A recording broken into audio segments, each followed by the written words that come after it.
멋지다라는 표현이 있습니다. 매우 좋거나 멋이 있다라는 뜻입니다. 그래서 뭐 멋짐 확정, 멋짐 폭발 이런 이제 이 단어들을 또 같이 사용하고 있습니다. 어떤 모습이 멋진 모습입니까? 시대마다 조금 다른 것 같습니다. 요즘 MZ 세대들이 멋진 모습을 표현할 때 쓰는 표현이 있습니다. 밈이라고 하는데요. 이 chill이라는 단어는 이제 침착하다, 느긋하다라는 단어인데 뭐 이럴 때 쓰는 거 용례를 보면 뭐 마감일이 코앞인데 오늘은 그냥 칠하게 살자, 뭐 그냥 세상 일은 원래 그래, 칠하게 넘겨, 또는 나는 칠한 사람이야, 뭐 와 너는 완전한 칠가이구나, 뭐 이런 어떤 표현을 씁니다. 근데 이런 표현을 이제 이게 미국에서부터 이제 건너와서 이제 요즘 MZ 세대를 많이 쓰는데요. 그런 이유가 다 있는 거죠. 왜냐하면 이제 시대가 비유카 시대라고 이야기를 하죠. 변동성, 불확실성, 그다음에 복잡성, 모호성. 그러니까 우리가 지금 앞을 알 수 없는 그런 불안과 답답한 아주 여유가 없는 그런 시대에서 아주 쉼 없이 현대인이 달려가고 있는 거죠. 이런 가운데서 좀 여유롭고 침착하고 평온한 태도를 유지한다라는 것은 굉장히 멋지다라는, 그런 치유한 사람이 멋지다라는 겁니다. 그래서 저는 이제 오늘 본문을 보면서 치유이라는 그런 이 단어들을 성경적인 단어로 바꿔본다면 성경에서 말하는 이 멋진 모습이 룻기에서는 헤세드라는 말로 표현할 수가 있습니다. 이 헤세드, 인애, 자비, 사랑, 긍휼 뭐 이런 뜻입니다. 룻기에도 여러 번 등장하고요. 핵심 키워드이기도 합니다. 오늘 본문 속에 단어들 중에서 헤세드와 가장 비슷한 뜻을 가진 단어는 은혜라는 단어입니다. 여러분 2장 10절 우리가 아까 읽었던 10장에 봐도 당신이 어찌하여 내게 은혜를 베푸시며 라고 얘기를 하고 있고요. 13절에도 내 주여 내가 당신께 은혜 있기를 원하나이다 라고 얘기를 해요. 그래서 요 은혜란 표현을 그레이스라고도 표현하지만 또 영어 성경에는 페이버라고도, 호의나 친절이라고도 표현하기도 합니다. 보아스가 룻에게 호의와 친절과 은혜와 헤세드를 베풀고 있다라는 겁니다. 아주 멋진 사람이라는 거죠. 근데 이 헤세드라는 단어가 이제 추상적인 개념입니다. 사랑도 그렇죠. 사랑도 굉장히 추상적인 개념인데 그럼 어떻게 사랑이 눈에 보입니까? 사랑의 행동을 통해서 보여지는 것처럼 헤세드도 추상적인 개념인데 어떻게 눈에 보여지냐 하면 헤세드가 충만한 사람들의 모습과 행동을 통해서 보여진다라는 겁니다. 그래서 헤세드가 충만한 보아스의 모습을 오늘 이제 우리의 본문을 통해서 좀 관찰해 보고요. 그래서 보아스를 통해서 헤세드가 일상생활 속에서는 어떤 모습으로 나타날까를 좀 살펴보면서 그 모습을 좀 우리도 본받아서 헤세드의 삶을 좀 살아가게 되길 바랍니다. 그래서 헤세드가 충만한 사람들의 특징을 우리가 좀 두 주에 나눠서 살펴볼 텐데 오늘은 이제 세 가지, 본문에서 세 가지 모습을 좀 같이 보았으면 좋겠습니다. 첫 번째, 헤세드가 충만한 모습은 누군가의 어른이 되어주는 삶입니다.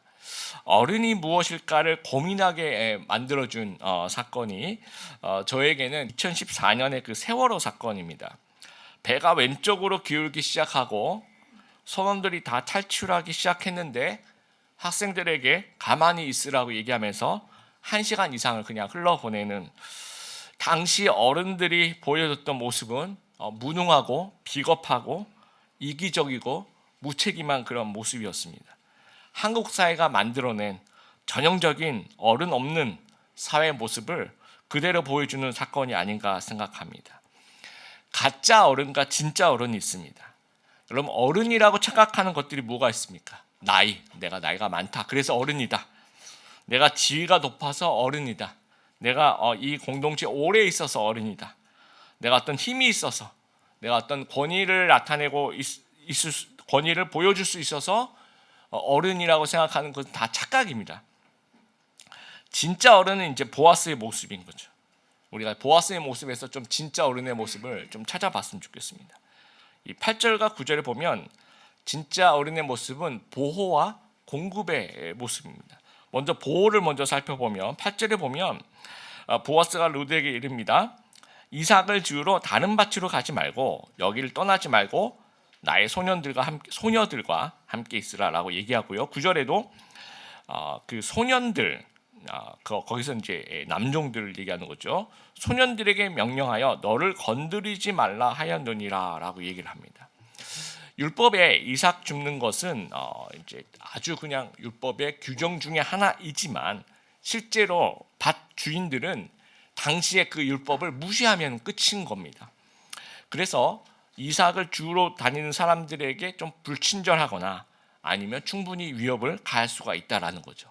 그래서 2장 7절에 룻이 사환에게 이삭 집기를 허락해 달라고 요청한 이유도 이런 분위기 때문이라고 생각합니다. 추수할 때 보면 그 당시에 보통 이제 남자 종들 이렇게 소년이라고 이제 우리 개역 개정은 표현했는데요. 남자 일꾼들이 가서 낫으로 이제 이것을 베면 그 뒤를 여자 일꾼들이 여자 소녀들이라고 이제 번역이 되어 있는데요. 여자 일꾼들이 뒤를 따라가면서 단을 묶고 정리를 합니다. 그때 주로 남자 일꾼들이 약자인 과부에게 위해를 가하는 경우는 얼마든지 있다라는 거예요.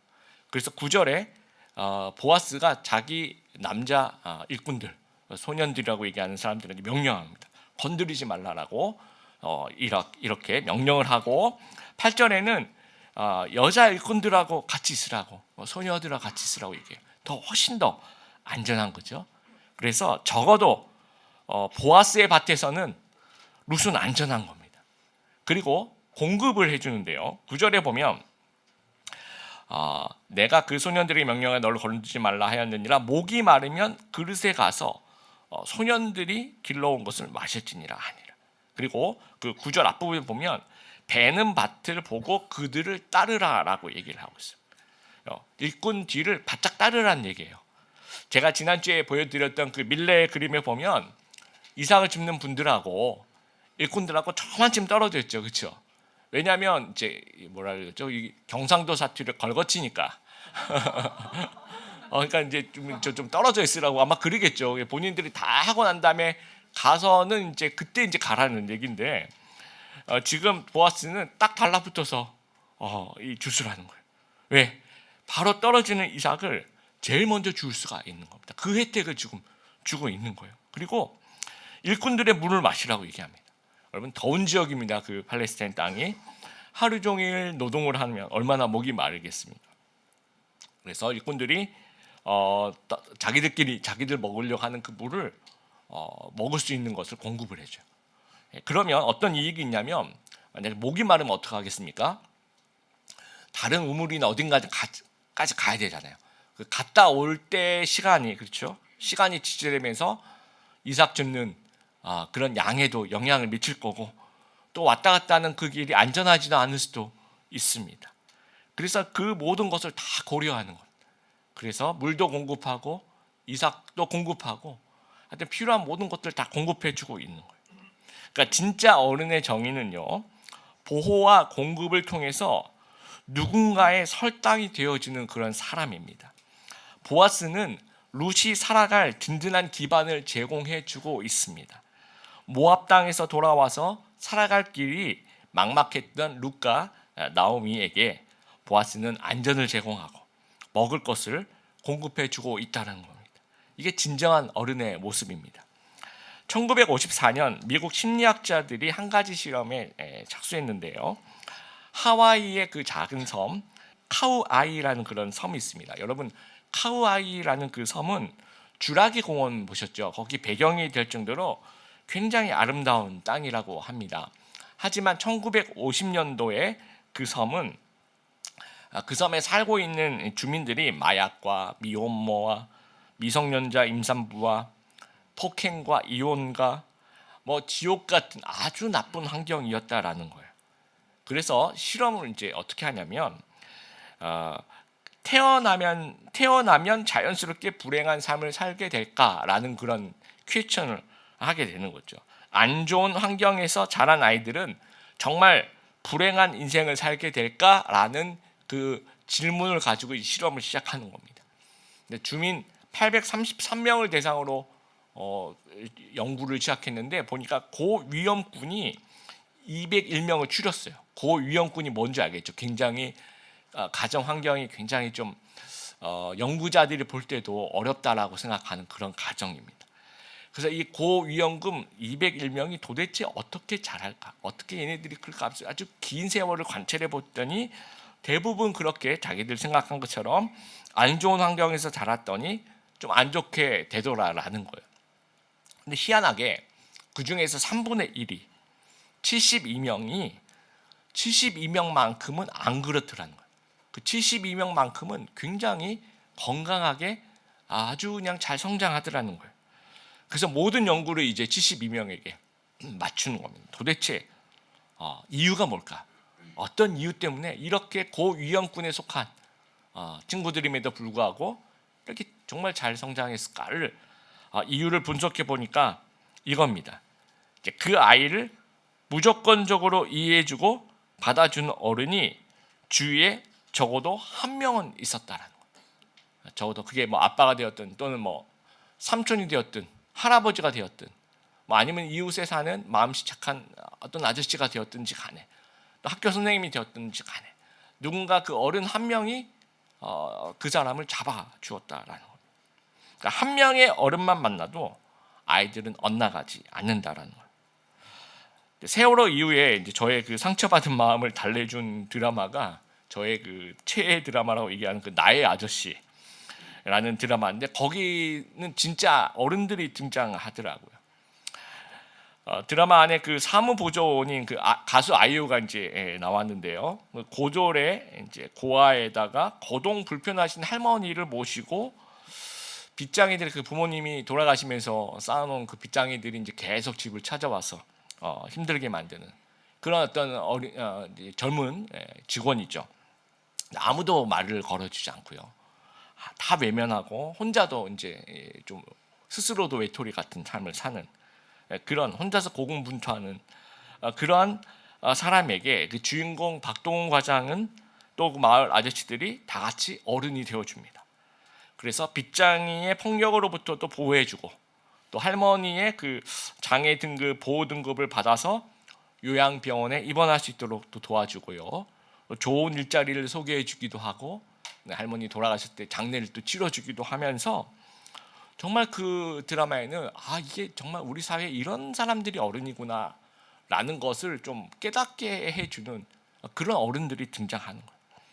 시상식을 이제 그 상을 받으면서 수상 소감으로 이제 이성균 배우가 그런 얘기를 합니다. 아주 유명했죠. 그래서 저도 박동훈처럼 좋은 어른이 되겠다라는 그 드라마를 본 사람들의 감상문을 막 올리는 것도 대부분이 보면 나도 박동훈처럼 좋은 어른이 되고 싶다라는 글들을 이제 계속 올립니다.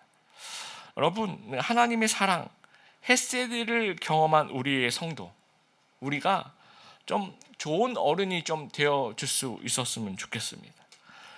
우리 이제 일부 예배는 이제 우리 가정을 이루신 분들이 이제 많으신데요. 우리 가정이 순기능을 감당하기 위해서는 부모가 어른이 되어야 된다라는 사실을 우리가 좀 기억했으면 좋겠습니다.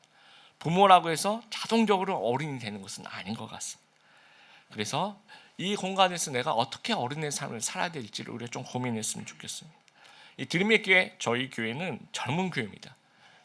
어른이 누구인가 생각하면 나이가 많다고도 아니고요, 오래 있었다는 것도 아니고 직책이 높다 그래서 자동적으로 어른이 되는 것은 아닙니다.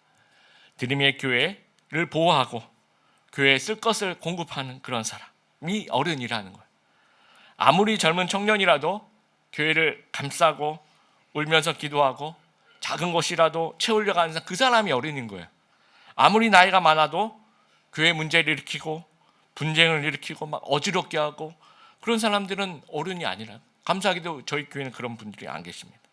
그래서 저를 포함해서 우리 모든 성도들이 우리 드림의 교회에서 여러분이 어른이 되어 주시기를 간절히 부탁합니다.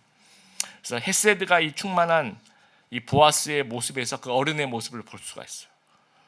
그래서 우리 삶의 현장에서, 우리 가정에서, 또 여러분 우리 드림의 교회에서, 또 이 사회에서 이 시대에 필요한 그런 어른이 되시는 우리 귀한 성도님들 되시길 바랍니다. 두 번째 헤세드가 충만한 모습은요, 누군가의 치유자가 되어주는 삶입니다. 이스라엘은 이방인에 대한 편견이 아주 심해요. 특히 이제 모압이라는 그 종족에 대해서는 더 심하죠. 그런데 룻기에 보면요, 모압 여인 룻이라는, 그러니까 그냥 룻이 아니라 모압 여인 룻이라는 표현이 최소한 5번 이상이 등장. 아주 많이. 그러니까 모압이란 단어 자체는 훨씬 더 많이 등장을 하고요. 그러니까 왜 그것이 많이 쓰고 있을까 생각해 보니까 이런 편견 속에서 룻은 살아가고 있다라는 걸 얘기하고 있는 것 같아요. 그래서 10절에도 룻이 엎드려 얼굴을 땅에 대고 그렇게 얘기하죠. 나는 이방 여인인데 당신이 어찌하여 내게 은혜를 베푸시며 나를 돌보시나이까라고 그렇게 룻이 보아스에게 이야기를 합니다. 근데 어쩌면 이것이 지금 룻이 이방 여자라는 것이 보아스가 룻에게 마음을 쓰는 이유일 수도 있어요. 그러니까 보아스가 룻을 이렇게 챙겨주고 돌봐주는 여러 가지 이유 중에 하나가 룻이 이방 여인이기 때문이기도 하다라는 겁니다. 마태복음 1장 5절에 예수님의 족보에 이렇게 되어 있습니다. 살몬은 라합에게서 보아스를 낳고, 그럼 보아스의 어머니는 라합이라는 겁니다. 라합 여러분 아시죠? 여리고의 기생이라고 표현한 그 여관 주인이라고도 표현하기도 하는데요. 믿음으로 히브리인 정탐꾼 2명을 숨겨준. 그래서 그 정탐꾼들 중에 한 명이 아마도 살몬일 것이다라고 추정을 합니다. 그래서 이러한 인연으로 결혼을 하게 되었다라는 거예요. 그래서 이제 낳은 아이가 이제 보아스라는 겁니다. 그래서 라합과 이 룻의 공통점이 있죠, 그렇죠? 둘 다 이방 여인이라는 거예요. 룻은 모압 여인, 라합은 이제 가나안 정복 전에 그 가나안 원주민이라고 얘기할까요? 그리고 모두 둘 다 여호와 하나님에 대한 믿음이 있는 사람입니다. 자기 나라가 아닌 하나님을 선택한 분인 거죠. 그래서 마태복음에 있는 예수님의 족보에 이름이 올라가요. 라합도 올라가 있고 룻도 올라가 있다라는 겁니다. 그리고 이방인 출신으로 겪어야 했던 그 차별, 그 어려움 분명히 있었을 거예요. 그래서 어머니 라합이 이방인이라고 받는 그 차별을 그 아들 보아스는 지켜보면서 자랐을 것입니다. 그러면서 보아스가 룻을 보니까 아마도 어머니 생각이 났을 것 같아요. 출애굽기 22장 21절에 이렇게 얘기합니다. 나그네를 억누르거나 학대하지 마라. 너희도 이집트 땅에서 나그네였다는 것을 잊지 말아라는 거예요. 너희 이집트에서 경험했지? 그렇게 힘든 거 경험했지? 너희가 그 마음 알지? 그러니까 잘해줘라. 그 얘기를 하고 있는 겁니다. 헨리 나우엔의 책에 보면 상처 입은 치유자라는 그런 책 제목이기도 합니다. 이 말이 참 너무 좋은 것 같습니다. 무슨 말이냐면요, 내가 어떤 상처를 가지고 있어요. 그런데 하나님 안에서 그 상처가 극복이 되었습니다. 그리고 주위에 나랑 같은 상처를 가지고 있는 사람들을 보면 공감을 하게 되는 거죠. 그리고 이제 나는 그들을 위로하는 치유자가 되는 겁니다. 그러니까 이전에는 상처를 입었지만 지금은 상처를 극복하고 그 경험을 통해서 타인을 치유하는 사람이 되고 있다라는 거예요. 보아스도 마찬가지. 다문화 가정에 경험이 있겠죠. 그런 상처가 있을 것입니다. 그런데 이제는 상처를 치유하는 치유자가 되어 있는 거예요.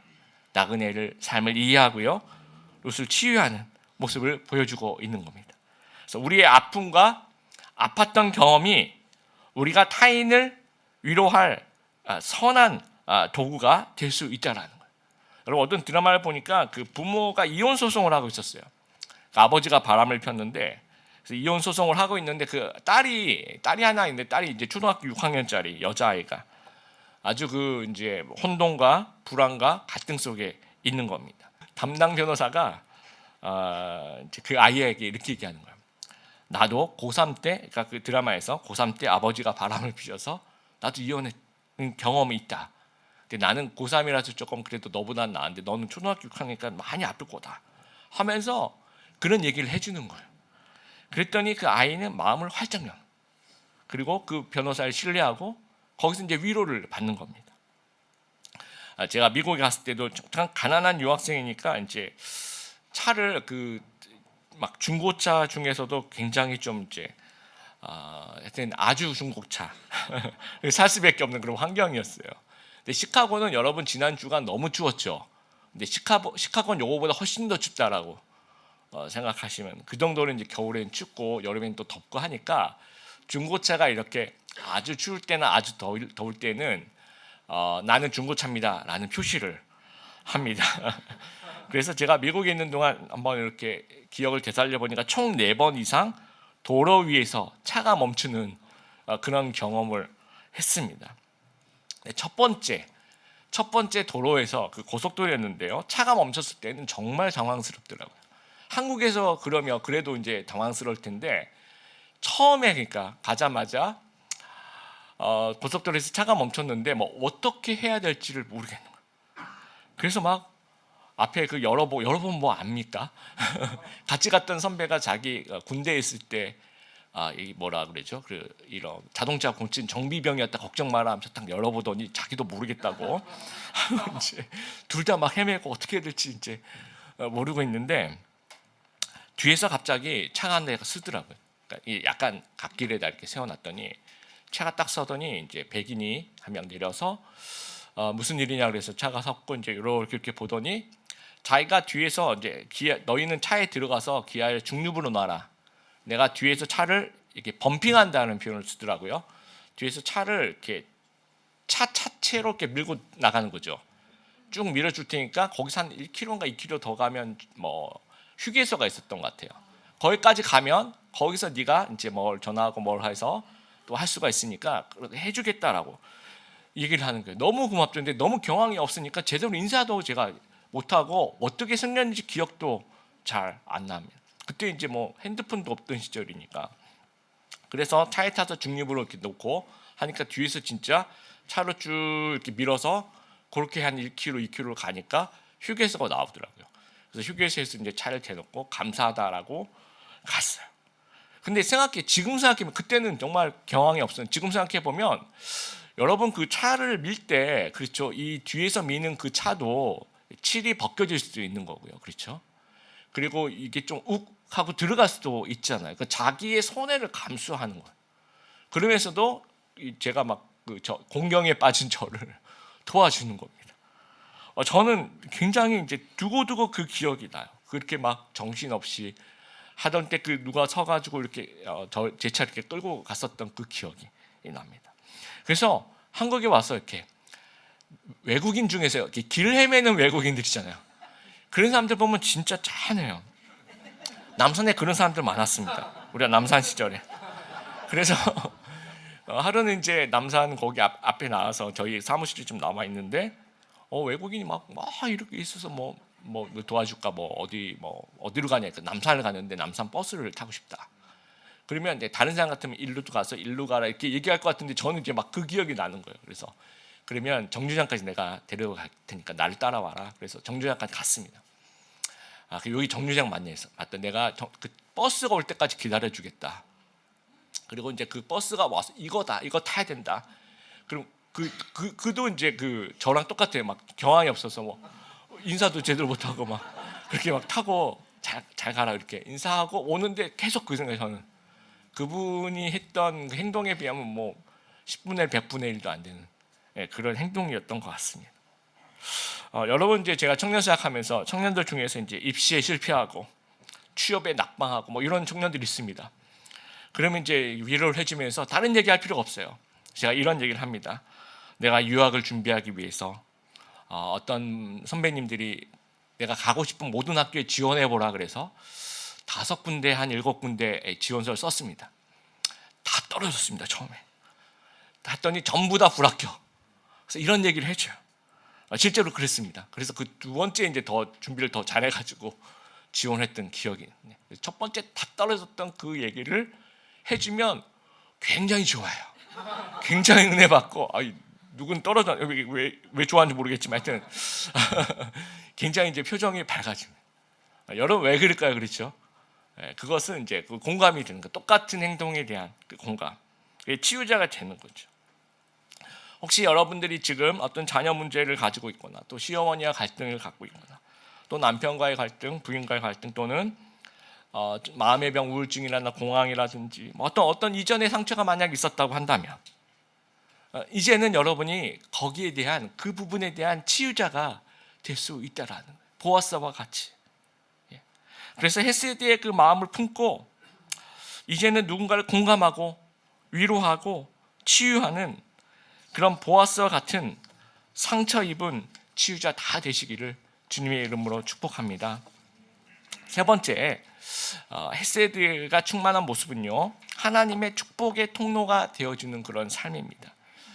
하나님의 축복의 통로가 되는 단계를 세 단계를 본다면요, 첫 번째 단계는 하나님의 마음을 품는 단계입니다. 12절에 보면 여호와께서 내가 행한 일에 보답하시기를 원하며 이스라엘 하나님 여호와께서 그의 날개 아래 보호를 받으러 온 내게 온전한 상 주시기를 원하노라 하느니라. 진심으로 이제 축복하고 싶은 거예요. 지금 이제 마음이죠, 그렇죠? 하나님이 너에게 정말 축복하고 상 주셨으면 좋겠어라는 그런 마음을 품는 거죠. 그런 하나님으로부터 오는 마음을 품는 단계라는 거죠. 그리고 두 번째 단계는 하나님의 도구가 되는 단계입니다. 이러한 마음을 품고 있으면 시간이 지나가면 내가 그런 축복의 도구가 되어야 되겠다라는 그런 마음이 생겨요. 그러면서 직접 섬기게 되는 겁니다. 그러니까 12절에 하나님이 너에게 상 주셨으면 좋겠어 라고 생각했는데 이제 보아스가 대신해서 상을 주고 있는 겁니다. 그러니까 내가 하나님의 축복의 통로로 쓰임을 받고 있다라는 거예요. 자, 그 다음에 3단계는요, 하나님께 되돌려 받는 단계입니다. 제가 신명기 14장 29절 말씀 쉬운 성경을 읽어볼게요. 여러분 마을에 사는 나그네와 고아와 과부에게 주어 배불리 먹게 하시오. 그렇게 하면 여러분의 하나님 여호와께서 여러분이 하는 모든 일에 복을 주실 것이요. 그렇게 하면 여러분의 하나님 여호와께서 여러분이 하는 모든 일에 복을 주실 것이다 라고 얘기를 합니다. 자, 하나님의 마음을 품고 내가 통로로 사용이 됐는데 하나님이 다시 되돌려 주시는 축복을 주시는 거예요. 근데 저는 그렇게 생각해 봤어요. 만약에 하나님이 우리를 안 거치고 나를 안 거치고 직접 축복해 주시면 1단계, 2단계, 3단계가 없어도 됩니다. 하나님이 룻에게 바로 이렇게 다이렉트로 하시면 될 것을 왜 보아스를 거쳐서 마음을 품게 하시고 도구가 되게 하고 나중에 체험을 받게 뭐 이런 어떤 복잡한 과정을 왜 거치실까 생각해 봤더니 하나님의 방법은 언제나 사람이에요. 하나님의 사람을 통해서 축복을 베푸시길 원하고 또 그 사람이 그 축복의 도구가 되는 그 사람이 하나님과 동역하길 원하시는 거죠. 그러니까 하나님 혼자가 아니라 많은 동역자들을 세워서 그 동역자들과 함께 사역하시게 되기를 원하신다라는 거예요. 그러면서 이 축복의 선순환이 일어나요. 하나님께 다시 채워지잖아요. 그러면 이 축복의 저수지가 되는 겁니다. 저수지에 물이 빠져나가면 또 그것이 저수지가 채워져요. 그러면 다시 마음을 주시고 다시 통로로 사용되고 그 다음에 하나님이 또 채워주시면 또 다시 그것이 선순환이 된 1, 2, 3을 계속 무한 반복하는 겁니다. 계속되는 헤세드의 삶을 살기를 원하신다는 거죠. 그래서 우리 성도님들도 하나님이 괜히 그 마음을 주시는 어떤 그런 대상이 아마 있을 겁니다. 어떤 그 대상을 향해서 하나님이 저 사람은 축복했으면 좋겠어. 하나님 저 사람 정말 잘 되게 했으면 좋겠어. 이런 마음을 만약에 주시면요. 만약에 그 일을 내가 감당할 수 있으면 감당할 능력을 만약에 하나님께서 나에게 주신다면 그건 내가 하라는 말씀입니다. 그리고 그러다 보면 또 하나님이 또 채워주신 경우가 있어요. 그러면 이것은 계속 하라는 사인이 될 수도 있다는 거예요. 채워주셨구나. 그럼 또 저수지가 찼구나. 그럼 또 흘러보내라고 하시는 말씀이구나. 이렇게 생각할 수 있다는 거죠. 그래서 축복의 통로로 좀 계속 쓰임받는 우리 귀한 성도님들 되시길 바랍니다. 말씀을 좀 정리하겠습니다. 헤세드를 베풀고 표현하는 그런 삶을 저희들이 살아갔으면 좋겠습니다. 그래서 보아스처럼 어른이 되어주는 그런 삶을 살게 되기를 바라고 또 상처를 치유하는 그런 삶을 살아가게 되기를 바라고 축복의 통로가 되는 삶을 살아가는 귀한 우리 드림의 교회 성도님들 다 되시기를 주님의 이름으로 축복합니다.